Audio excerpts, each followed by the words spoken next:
It's the B&M Baked Podcast. It's ConnectiCon 2014. I'm in the arcade dance revolution area.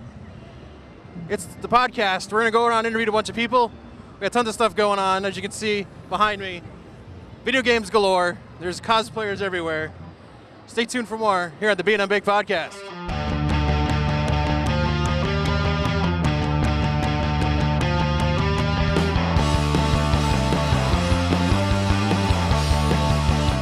We're here at the ConnectiCon, and we finally won an award for the podcast. We're very excited.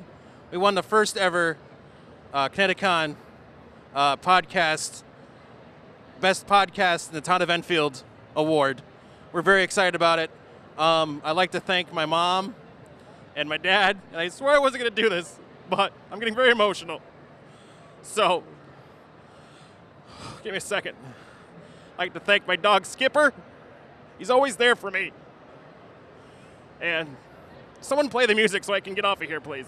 Thank you very much. I'd carry my trophy, but it's way too big.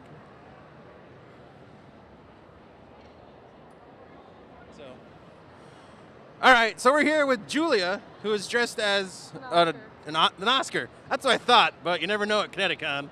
It could be some anime I've never seen before. So what made you think I want to be an Oscar, besides you wanted to win one? This was actually very last minute, and I just saw the gold suit, and I thought I need to do something with this, and I realized it would be perfect for, an Oscar or some sort of award, but this is just what came out. This is just what happened. It's pretty epic. Thank you. So is there a kegger somewhere missing a beer trough right now? No, actually, this is just a bucket. I just got it at Home Depot. Just spray painted over it, and yeah, that's it. Wow, that's pretty awesome. It's pretty awesome. So, what, have you ever dressed up as cosplay before, or is this your first cosplay? Oh, no.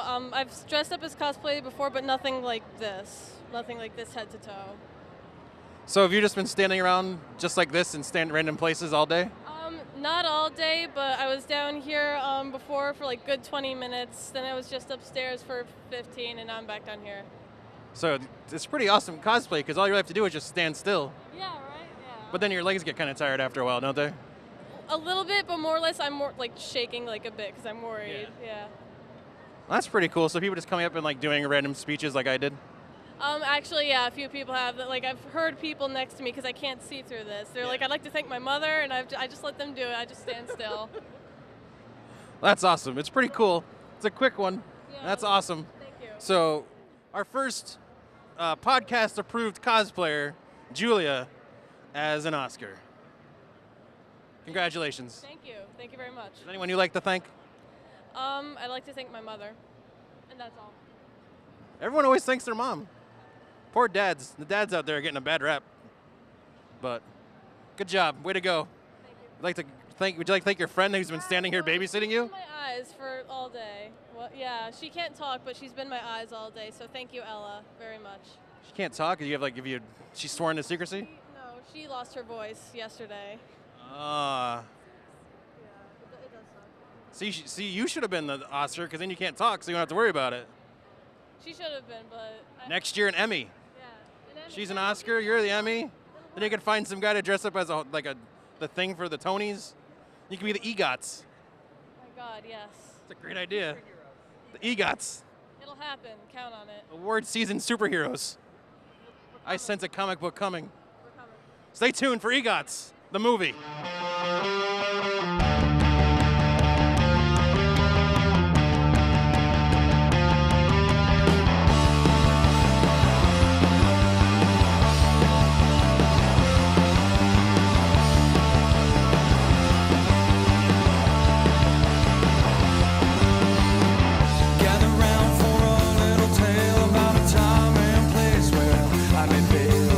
The guys from the Haunted Graveyard, Ernest and Dave. So tell us a little bit about the graveyard. How did you guys get started? This is our 24th year. It started in my yard when my daughter was 6 years old. She was diagnosed with diabetes. We started to decorate the yard, and we're now one of the biggest ones in the country. We're the largest ones in New England. We were featured on the Travel Channel last year. We have 265 actors, 12 makeup artists. Takes about almost an hour to go through the haunted house. Wow, so that's a long time. So how'd you get involved in it, Dave? I started when I was 13. I volunteered, and then it just snowballed from there. I mean, completely exploded. So when did you hire your friend? 2 weeks ago? Nice. So he's new. So he's still in the probationary period. Yeah. There you go. So how long does it take to make something like that? This we actually purchased. Oh, well, there you go. Yeah, that's we even quicker than making Yeah. it. So it takes an hour to go through the whole thing, but how long does it take to put it all together and get it all put up and running? We take the month of December off when the show closes. We start putting some ideas together in January. We go to some trade shows in January and then in March. Then coming back in April, we start finishing our designs, and construction starts in May. Wow, so May and it's only the month of October, so that's a long time getting her going. We are open just weekends in October, so we're open somewhere between 12 and 15, 16 nights a year, depending on the weather. So where is it actually located at? So people want to know where to find it or whatever. It's located at Lake Compounds in Enterprise Drive in Bristol, Connecticut. All right, sweet. So you guys are there. I thought that's where it was, but I just wanted to make sure. So Lake Compounds, how long have you guys been at the Lake Compounds area? We've been at Lake Compounds since 1999. Wow, so that's a long time. Pretty sweet. So how many actors do you guys hire and everything for it every year? We have about 265 actors and personnel on the payroll during the month of October. So if people wanted information about it, is there a website or something you could go check out? Yep, hauntedgraveyard.com. All right, so during the month of October, you're looking for something to do, check out the Haunted Graveyard, one of the biggest graveyards in the area.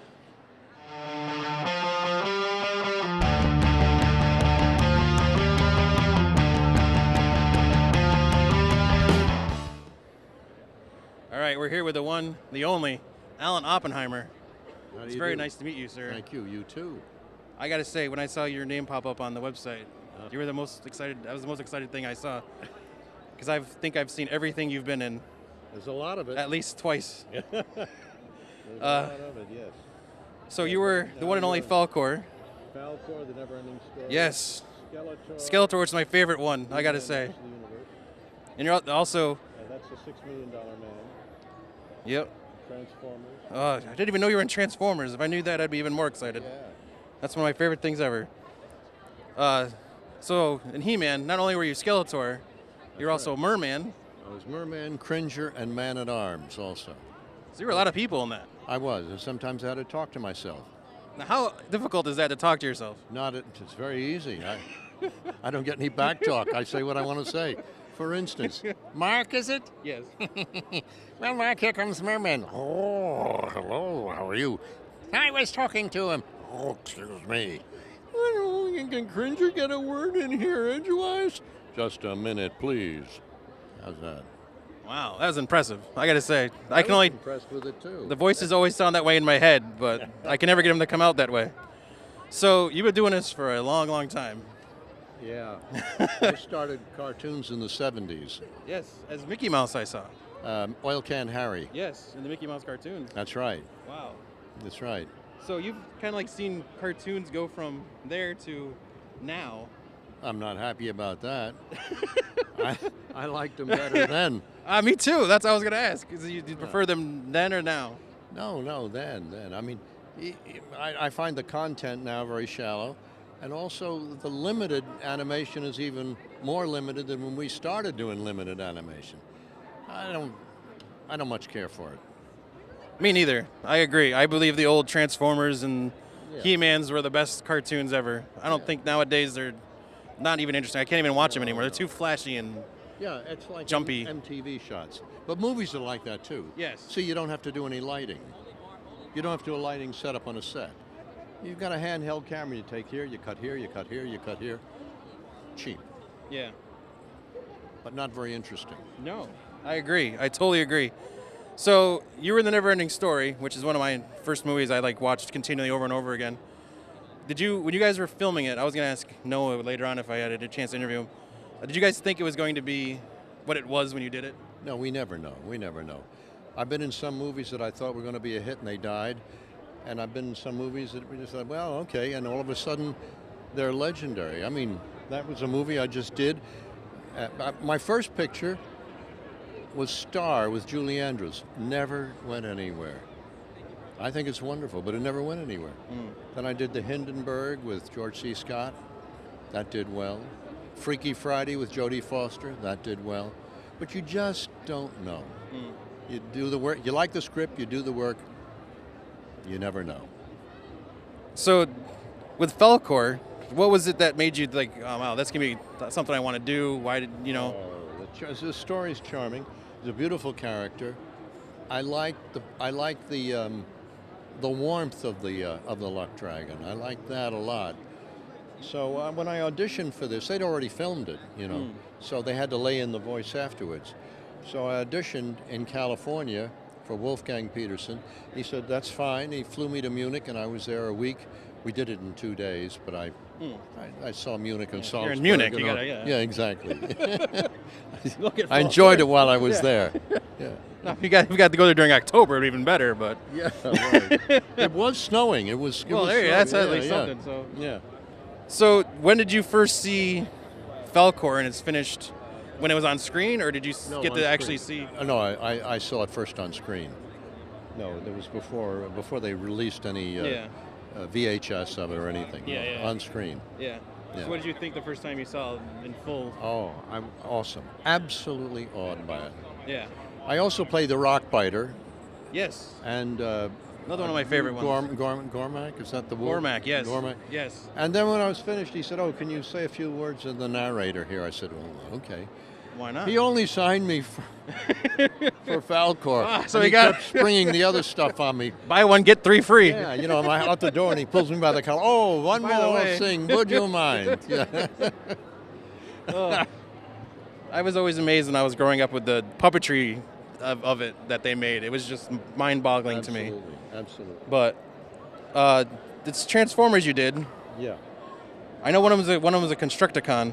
Do you happen to know the names of them?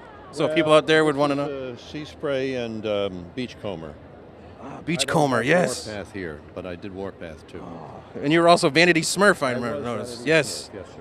Wow. Yeah. Mr. Oppenheimer, I gotta say, it's an honor and a pleasure. $6 million man. $6 million man Right. as well, yes. You need anything fixed? You need any repairs done? Not right this second, Okay. but if I want to get better, faster, stronger, Brain surgery. I know to come to Mr. Oppenheimer. Thank you very much, sir. It was an honor and a pleasure. Thank you very Nice much. talking with you. You too. Thank you. We'll be back with more here in the B&M Baked Podcast in just a second.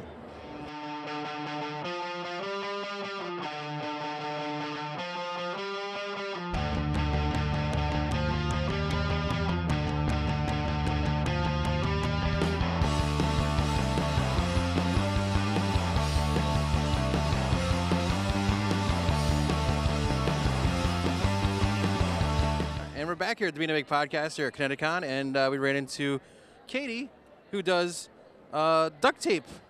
Everything, duct tape. Everything duct tape. If you can think of something with duct tape, I can probably do it. So this is kind of amazing. I'm looking at some of the stuff, and it's like, I can't believe it's duct tape. Oh yeah. I've been at this for about 2 years now, and I've been studying a lot too. This stuff is also extremely durable. I have a degree in nuclear engineering technology, and one of the classes of that degree is a material science class, and basically material science is the study of how products handle under stress. So these purses are actually extremely durable. They're stronger than my shoulder. I filled them with 3 college textbooks and tried to jerk them to break them. My shoulder gave out before this purse gave out. Wow. If you don't, that's a seller. That's a commercial right there. If you don't, yeah, learn, my geez. stuff is crazy durable. So I actually have a magnet at the studio that we do the show at that says, "This is my toolkit," and it's a roll of duct tape.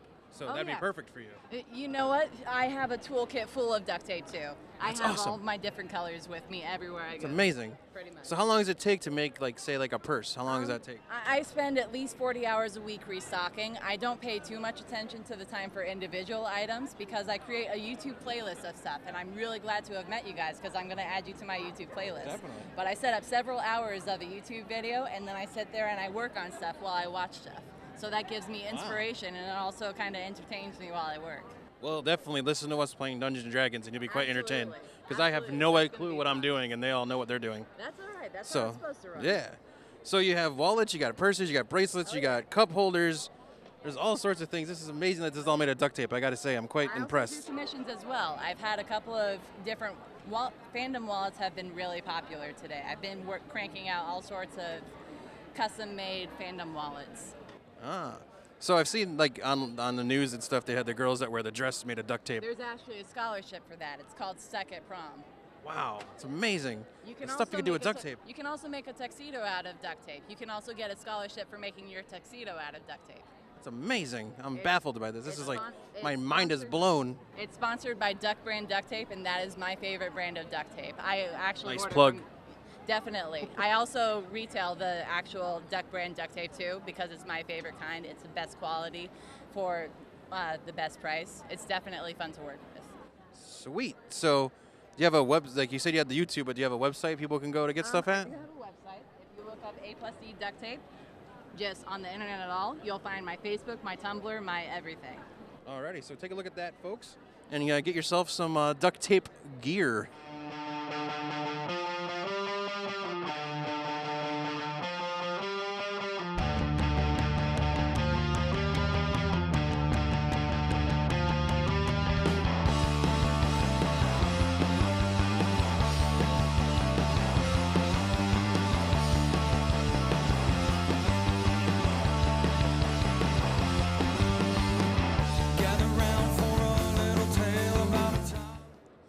We're back here in the B&M Baked Podcast with Noah Hathaway, who has been in many awesome things. I got to say, the one thing I know you from the most, which I'm sure everyone says, is The Never-Ending Story. Yeah. Which I was just talking with Mr. Oppenheimer, and I said it was like the first movie I ever watched like multiple times over. I think I wore the VHS out. I watched it so many times. That's a good movie. Yes, it was. But you're also in another one of my favorite shows, Battlestar Galactica. Yeah. So tell us a little about what it was like being in Battlestar Galactica as a kid, of all things, being in space. I had a great time. I had my own chimp. It was basically, I took care of her. I mean, she had a trainer, but you know, what 6-year-old has his own chimpanzee that he gets to play with all day, you know, every day and run around, and they'd get pissed. They'd get annoyed at me because I'd always grab their guns and fire off their laser, you know, but I'm 6. Yeah, so what yeah, 6-year-old wouldn't want to play with Yeah. a laser gun? And you're in space. Yeah, exactly. and the bridge, all the computers worked. Wow. They had like one of the first real like video games. It was like a missile game where you had to calculate wind and trajectory and distance, and so it was fun, man. So it was exactly like that scene in Avengers where Tony Stark's like, that guy's playing Galaga. Exactly. They actually were playing Galaga. Pretty much. Awesome. Yeah. That's fantastic.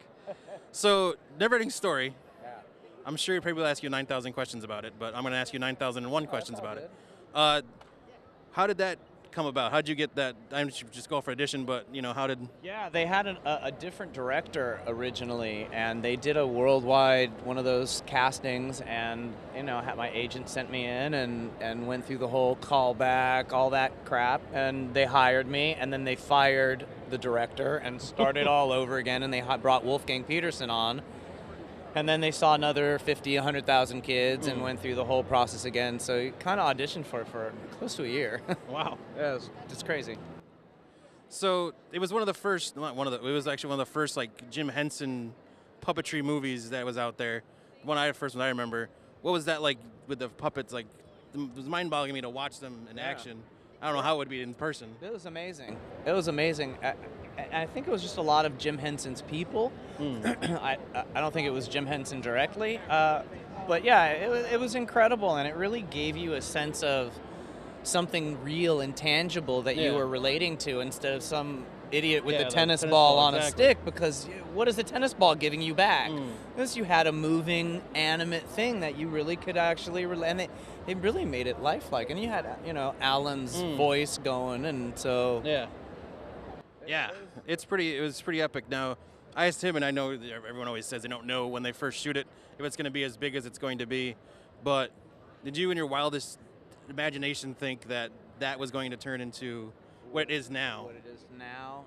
Never. I mean, I knew we were doing something special that had never been done, and it took a while for it to get some traction because Warner Brothers had scheduled Supergirl, and they pulled it and put the Never-Ending Story in its place. And there was like zero P&A for it. They did absolutely no publicity, so it came out and nobody knew about it. And so it took a couple of years for people to grew on its own. Yeah, so 30 whatever years later, people are. It's crazy. Not a lot of movies that 30 years later people come up and start crying. You know what Yeah. I mean? It really is one of those movies that really has touched a lot of people. Yeah. It's awesome. Now, you've done other things, of course, besides Neverending Story and Battlestar Galactica. You were in the movie Troll. Yeah. That was pretty cool. I remember that movie. It scared the bejesus out of me when I was growing up. You know, we shot in Italy, in Rome, and just the cast, Sonny Bono and Julia Louis-Dreyfus, and just, you know, June Lockhart. You know, why wouldn't I go shoot that? Yeah. I mean, they said that at the beginning. I was like, yeah. Yeah, it's exactly what happened. They told me who was in it, and they were like, I'll pay you this much. I was like, hell yeah, Okay, we'll go. sure, why not? Sure. So, you've taken a break. Now you're back into the acting again. What is what's going on with you now? What did the people can see you in if they were looking? Sushi Girl is on Netflix. It's got Mark Hamill, Tony Todd, Danny Trejo, Michael Biehn, James Duval, pretty much every kind of cult person we got in that. It's a grindhouse movie. It's as you can see the picture. They, you know, they do me wrong. And then I did I have Tom Holland, who directed Chucky and Fright Night, did like a Twilight Zone little series of shorts called Tom Holland's Twisted Tales. I did like the first main episode. And then I'm just writing and producing my not stuff for me, but I just really am a writer now and a producer. So I've got a couple series that I'm working on getting funded right now, and a couple features that I'm working on getting funded, and I literally haven't left my office or home in 3 months because I've just been writing. So, you know, that's kind of what I did till almost 3 in the morning last night. It was just write. I got a deadline. So Yeah. That's us with editing. It's like we're trapped in rooms and just stuck there just over video. I haven't been on a date in 6 months, you know. I just Well, it's ConnectiCon. Give it some time. I'm pretty sure you'll find something. That's funny. Right on. So thank you for taking the time. Is there, if anyone was looking for information about you besides, you know, here at the con, where would they, do you have like a website or something someone could check out? You know, I got a Facebook page. I'm not huge into social media. I'm busy. You know what I mean? I don't have much time to sit on the computer and play around recently. But yeah, I got a Facebook page, and I try to respond to as much as I can. All right, cool. So check out Facebook, Noah Hathaway. We'll be back with more here on the B&M Baked Podcast.